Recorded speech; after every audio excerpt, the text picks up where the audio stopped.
So I'm Clara, and I study games, and I come from literature, and I found a very neat space where I can do both, which is studying detective games. And the story of, detective stories themselves are already kind of game-like. Bernard Suits wrote back in the 80s about how we could actually read detective stories as a kind of game that readers could play.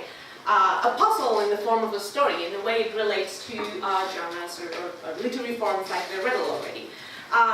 Suits is also talking about how the author is kind of playing a game with the reader, how much information is the author going to give that is not giving too much away and is intriguing, but also means that that is kind of concealing the information enough and also revealing enough so that the reader can be engaged.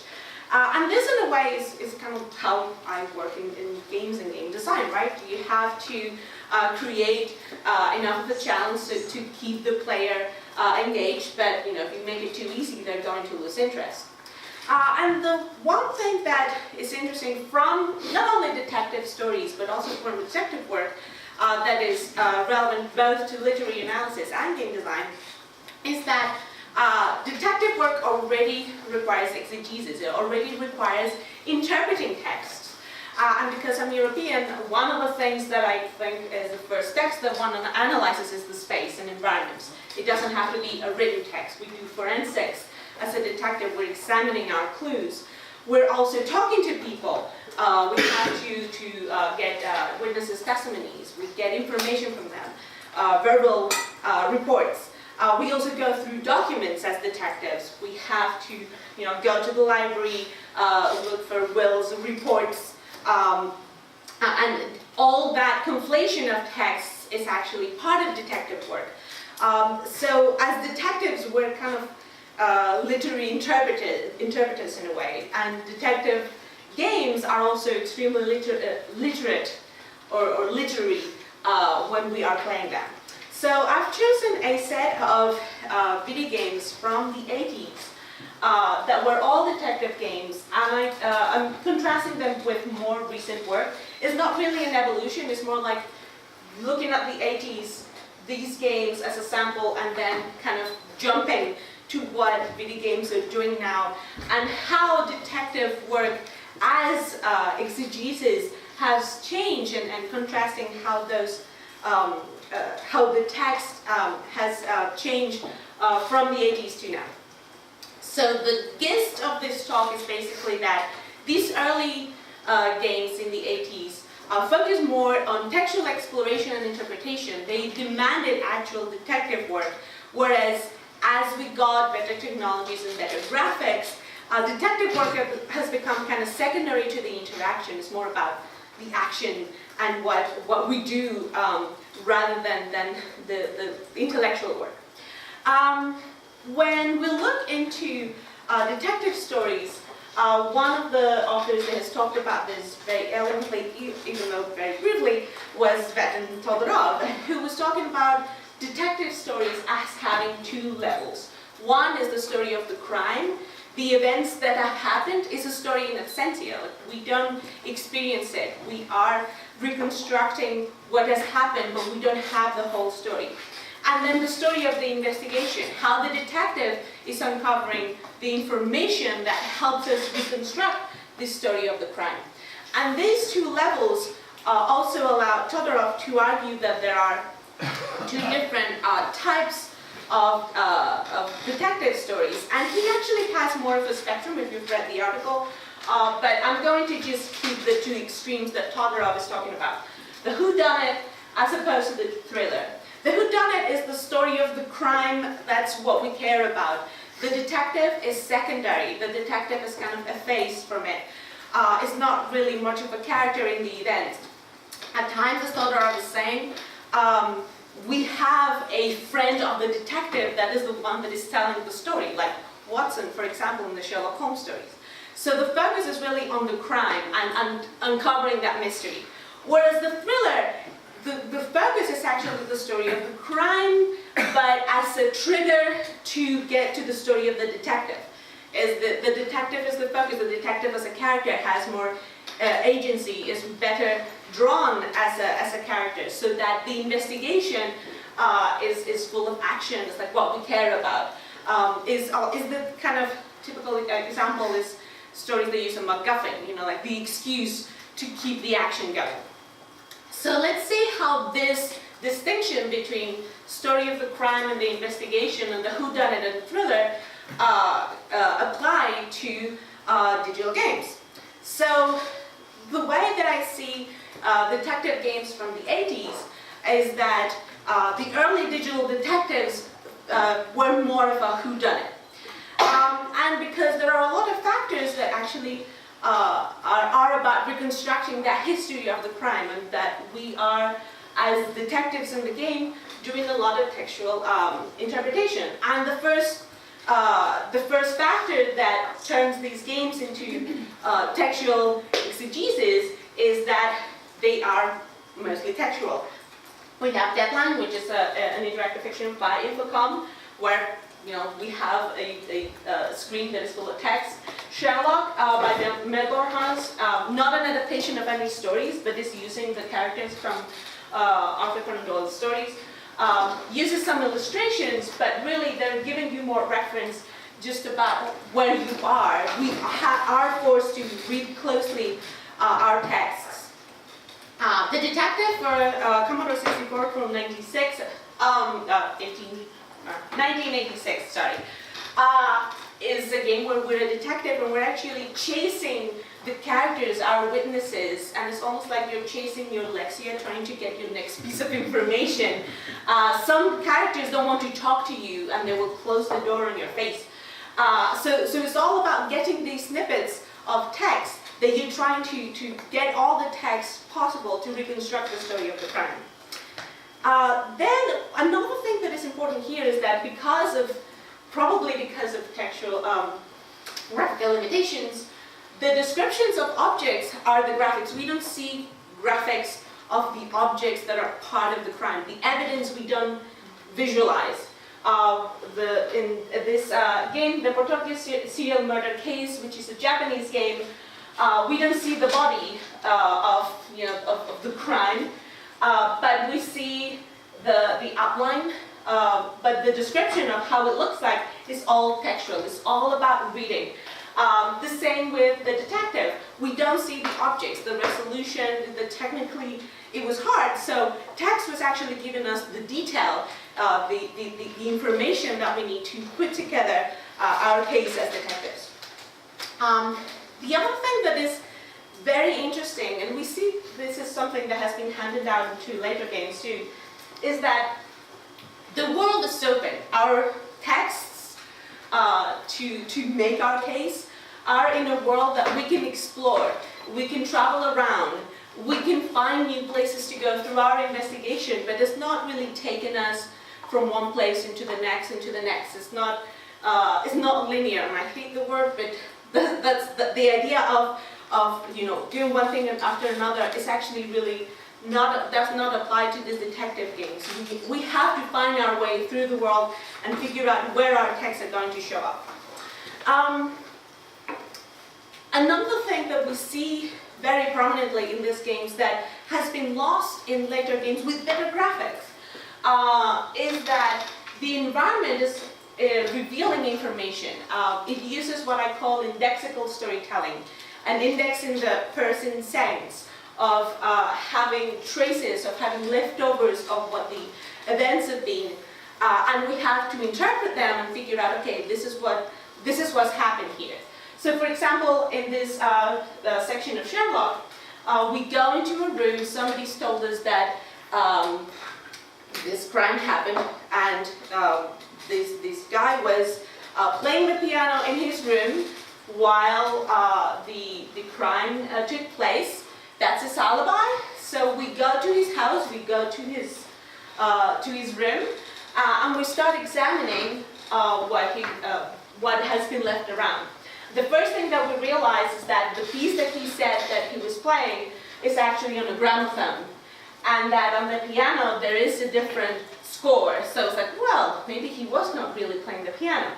Plus, we examine and we realize, okay, there is the bed is unmade, and one of the sheets is crumpled, and on top there's a tear in one of the corners, and hey, if we look at the window, there's a tear, there's a piece of cloth that is caught on the window. So we can reconstruct what's happened. We know that, this person wasn't there. He said that he was playing this piece of music, and he was not really playing the music. He escaped. He used, his own bed sheet to climb down the window. And that is all through traces. We're reading signs that are indexes, and we are able to reconstruct what happened. And that is something that is pure detective work that, again, has been lost, spoilers, has been lost in later, games. Also, like detectives, one thing that these games do, and this is all with really limited processing resources, is actually giving the players tools to process information. A lot of these games invite players, or well, if you want to solve them, you actually have to have physical pen and paper to follow what you're doing. They're not kind of like coaching you, scaffolding you. Like, you actually have to do real detective work. But they do have some tools to help you process information. So one of my favorite features in one of these games is in Portopia's murder case, where there's an action that is called theorize, at least in this translation of the game. In other translations, these are fan translations, by the way. This is not a game that was commercially released outside of Japan. The verb is ponder. So you can ponder. And ponder means that your character, your detective, is going to think about what he's done or what she's done and what they can do next. And what that is really a hint system. It's telling you maybe you should be doing this. It's revealing more information, but it's presented as pondering. Which, again, I just love that action. We can also get more information from objects by analyzing them. In Deadline, this is not the graphics of the game, this is one of the themes. We have an assistant that we can call whenever we find an object that might render more information. If we send it to the chemist, we have a chemical analysis. So for example, there is a teacup, and we can send it for analysis and realize that the medicine that the person that just died, there's always somebody dead in these cases. Our dead person was supposed to take a medicine, and if we send this cup to analyze, it turns out that the medicine that they were taking was mixed up with something else, and that's what killed our victim. So again, it's about augmenting the information, always finding new texts that help us reconstruct the events. And what is also interesting, continuing with Deadline, is that in some of these games use paratext. They use the packaging of the game to give you even more information. Deadline came packaged with a report that was giving you information of, reports of cross-questioning of, the previous detective, because before you get there, had already talked to the witnesses. And this is something that you have to read so that you have the information you need to solve the case. In practice, this was a copy protection method, but it's also part of the game. We also need to read this in order to be detectives. Sherlock comes with timetables for the trains. This is also very important, as you'll see in a minute, because we have to come and go between London and this small town, and we have to know when the trains are coming and going. So this is information that, again, is copy protection, but is helping us actually play the game. One thing that is also really rich in these early games, in spite of the limitations, is that they have relatively sophisticated dialogue systems to get information from our witnesses. In Deadline, every character has a relatively large list of topics that we can ask them about. In Sherlock, they also have a really good recognition of topics, and they also have, these characters have their own agendas. They're moving around the world. So again, it's the sense of having a text that is like running around, and we have to chase them around and find the information that we need. So that sense of the world being alive is really important in that we're kind of trying to catch up with what's happened and getting all that information from living characters. I don't know why that figured out, but okay. Another thing about cross-questioning, and this is a very short thing, is that at times we have in a couple of occasions the sense of performing the cross-questioning. So here's the Portopio serial murder case. I don't know if you see it, but we're trying to get information from this witness, and the witness doesn't really want to talk. So we have an action that is hit. This is a little hammer that is on his face. It's not that we hit him with a hammer, but it means like we're going to roughen them up so that they speak. And like I think that the performative aspects of actually getting that information, like it's about being a detective. There's also part of detective work that's part of the genre in a way. The last thing that there's two last things that are really, really important, and these are things that I haven't seen in later games, is that time passing, excuse me, time passing and well, deadlines, is in the title, is actually key to solving the case. As I was saying before, a lot of the characters in the games have their own agenda, they're moving around, and they're moving around according to a timetable. So actually being able to be at the right place at the right time is really, really key to solving these cases. And in that line we have 12 hours. In Sherlock, it's not explicit, but again, if you don't solve the case within 2 days, you're basically done, or 3 days, you're basically done. You cannot solve the case. You have to start over until you get it right. And that's basically the key of this type of genre. What happens is that there's a point where you have to solve the case. And all the examples that I've been talking about have an option to arrest somebody. You have to find the culprit. The game is not really helping you figure it out. You have to make sense of all these texts that I've been talking about and say, okay, this is the culprit. And you have to understand why you're doing it. But you can get it wrong. And that's, again, something that later games don't let you do. If you get the wrong person, they're like, no, maybe you should choose somebody else. Like the more recent games are solving the cases for you. You don't do the detective work. And that's because these games are really inviting you to do successive traversals of the text.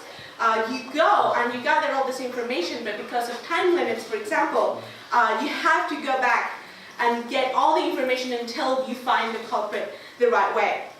One of the things that gets in the way of this, though, is that there's a couple of these games that have twist endings. One of the games, I won't tell you which, but one of the games actually has a Murder of Roger Ackroyd kind of twist.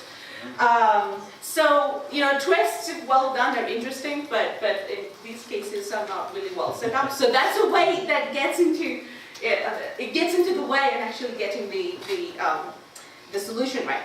So the challenges of the whodunit are, collecting the information, chasing all the text that you need, interpreting it, actually doing exegesis, the time limits, actually being in the right place to get the information, and plot twist, which is more like sloppy writing. And I'm going to kind of speed through, the thriller, which is kind of the model of the later detective games. I'm going to skip Gabriel Knight because it's a bit of a transitional game, but I can talk about it if you want. But the thing that I've appreciated, the two games that I'm going to talk about are Heavy Rain and LA Noire. And in Heavy Rain, we have to gather that information, but at times we don't know what we're gathering. We see our characters, and there are these options: evade, change subject, invent, evade, and we're trying to get information from this very dodgy guy. And I don't know what I'm going to get. Like, I'm not really cross-questioning. At times I don't even know what my character is going to do. I just press the button and it's like, what's going to happen? Because it feels a bit like lottery scratching. There is a time limit. You only have one opportunity to ask a question.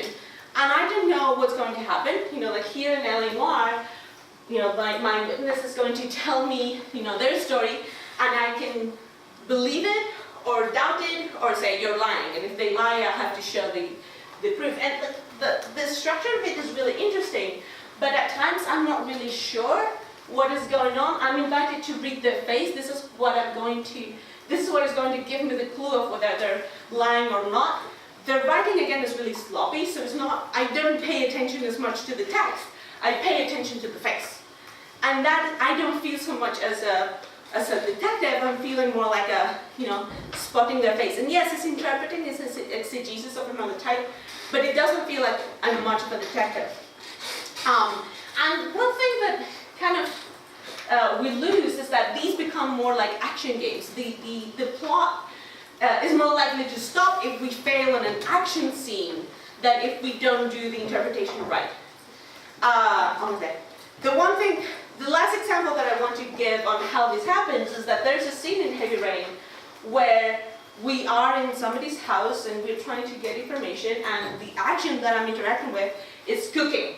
So I cook my friend who has come with me to help me with the investigation. I cook an omelet, and then there's a cutscene where I actually do the detective work. Where I have to find the name of the suspect, and I have two databases, very short, and I could find it. It's like, oh, this is the detective work, and it's in a cutscene. So I'm not a detective anymore. So in a way, these later thriller games are less about analyzing the text. It's about making the right choices, and at times not knowing what the result is going to be. Overcoming physical challenges, because it's about the history of the detective. It's about the investigation, not revealing the case, and also plot twists that are also, kind of terrible and going to get it away. So again, here the solution to the case is a reward to doing the actions right, not really to do the detective work. My conclusion is basically that we have better technologies, but we are losing part of what makes detective work actually interesting and engaging. So thank you. I want to thank Nick Moulthrop, because there's half of the research for this paper actually did a trope tag, and shameless plug, and I have my book coming up if you want to.